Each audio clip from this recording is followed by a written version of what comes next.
ওসমান হাদি গুলিবিদ্ধ হওয়ার ঠিক আগের দিন ঘটে যাওয়া একটি ঘটনা এখন নতুন করে আলোচনায়। সামাজিক মাধ্যমে ভাইরাল হওয়া একটি ভিডিওতে দেখা যায় পেছন থেকে এসে হাদির পকেটে একটি টাকার বান্ডিল গুজে দিচ্ছেন বিতর্কিত রাজনৈতিক ব্যক্তি মেজবাউদ্দিন সাঈদ। ভিডিওটি বহু মানুষ দেখেছেন এবং ঘটনাটি হত্যাকাণ্ডের প্রেক্ষাপটে নতুন প্রশ্নের জন্ম দিয়েছে।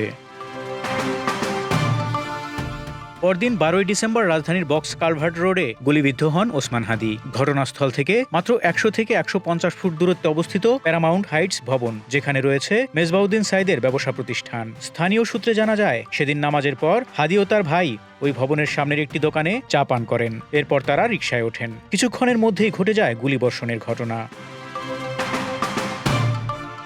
প্রবাসী সাংবাদিক জুলকারনাইন সাঈদ নুরুল ইসলাম ভুইয়া ছোটনকে দীর্ঘদিন ধরেই একটি রহস্যময় চরিত্র হিসেবে উল্লেখ করে আসছেন। মেজবাউদ্দিন সাঈদের সঙ্গে এই ছোটনের ঘনিষ্ঠ সম্পর্ক রয়েছে বলে বিভিন্ন সূত্র ও ছবিতে ইঙ্গিত পাওয়া যায়।